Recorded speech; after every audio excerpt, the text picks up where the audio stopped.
with that being said, okay, that's not what you want to do, whether you're working a sales job or whether you're working your business. Okay, you never want to let that pipeline go slack.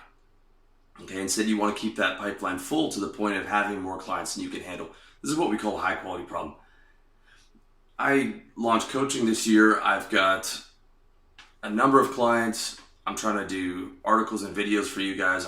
I'm working on launching my course, launching RLD free web design coming out at the end of this month, launching RLD marketing, which is already live in Australia, going to be out.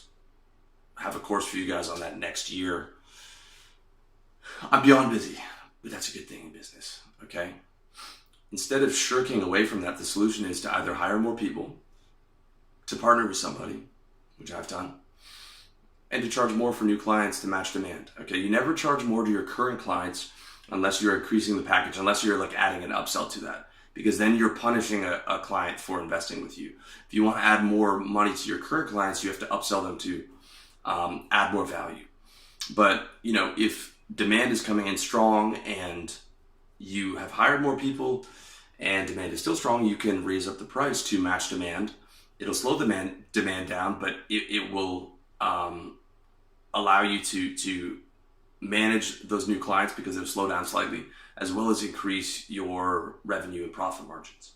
In fact, that's what you should be doing, is expanding or raising your prices in accordance with demand.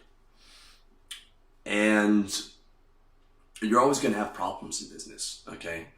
The biggest problem is depending on too little people. The problem you want is, being overwhelmed by the amount of clients that you have and being overwhelmed by the amount of people that you're now depending on for money. Because at that point, you know that you're anti-fragile. Okay, I want you guys to start having bigger problems. A lot of guys are coming to me with small problems. I want you to have the problems of, I'm overwhelmed with all the clients that I have because of all the hard work that I put in, and I don't know what to do with all this money. Okay, that's a serious, that's a real problem. Do I reinvest in the business? Do I save it? Do I put it into property? What do I do with this money that's coming in? That's the kind of problems that I want you guys to have. Okay, I want you to have the problem of, I'm depending on all these people and these people are depending on me for services. Okay. So in summary, if you want to be anti-fragile and you want to be more independent, you need to increase the circle of people you depend on to get paid. All right. And you need to look at bringing in new clients every month to give you a margin of safety and to keep your revenue increasing year over year. I loathed sales. I hated sales, but sales, I have to say, working in cutthroat corporate sales, learning how to survive, learning how to thrive, did so much for me. And I was able to watch businesses from the ground floor, seeing exactly, how a business earns, or branch earns $5 million a year.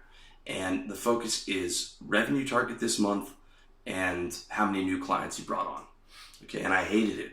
I hated the boss breathing down my neck, but I learned how to do it, and I learned what was actually necessary. If I've been speaking with a number of guys, some of them are my clients, and sometimes it's a shock for them to see how much is necessary and how much you have to focus on targets for you to be able to build a business. Okay, and getting new clients is a massive target. Very important. It's almost as important as how much revenue you made that month, because what the clients you bring on this month are your revenue for 5 months from now. Okay, if you're not doing that, 2 quarters from now, your business is going to suffer. Okay, so you want to increase the circle of people you depend on to get paid, as well as those people are now depending on you for your services. And you want to bring on a new client every month to give you a margin of safety and to keep your revenue increasing year over year. You want to see that revenue going up year over year. And if you can, quarter to quarter, at least in the first 1 to 4 years in business, where you are, where it is possible, especially in a high margin, high ROI service business, to get those types of exponential returns. And your 30%, 50%, 75%, 100% year over year growth is possible in those first 1 to 5 years in a service business. Okay, those are numbers you're never going to see in the market. By the time the stock's gone in the market, all those returns have gone to the early owners and investors and so forth. Okay, so bringing on at least one new high ticket client per month is a great goal, and the more the better. By high ticket, I mean high paying client. Okay, if you're in the business of bringing on clients who pay you $50 a month, you're not going to go very far. You want to be aiming for the top 1% of your market in any service business. That way you're able to maximize profit. And when you're spending time on a client, you're able to spend enough time to over deliver on service because they're paying you enough. Okay. For my clients, for my peak performance coaching program, right now it's $1,000 a month. They get 1 2-hour call a week, and they get unlimited access to me from 9 a.m. till midnight Bangkok time on WhatsApp for as many text or voice messages that they want to send. And I try and respond as much as possible to those. Some clients hit me up 1 or 2 times a week. Some clients hit me up 10 times a day, and I try and respond to every single one of those messages within an hour. I'm able to do that because, at $1,000 a month, and considering the fact that I live in Thailand, the amount of time is worthwhile for me. Had I been charging $50 a month or $100 a month for that service, it would not be feasible whatsoever. Okay, so that's one of the many reasons you want to focus on high ticket clients. Also, high ticket clients are just better clients to deal with in general. Usually they have their own business, or guys who are able to spend a certain amount of money, understand money, they understand service, they understand value. It's usually the cheapest clients, the low ticket items that are the most, or low ticket services that are the most problems. Okay. Ideally, you want to be dealing with people who don't care about money, right? It's relatively the same amount of effort to sell a $70,000 house as it is to sell a $700,000 or a $7 million house. It might take, 5 months longer to sell the $7 million house, but time for time is not a ton more energy. But that person, there's a good chance he doesn't even care about money, right?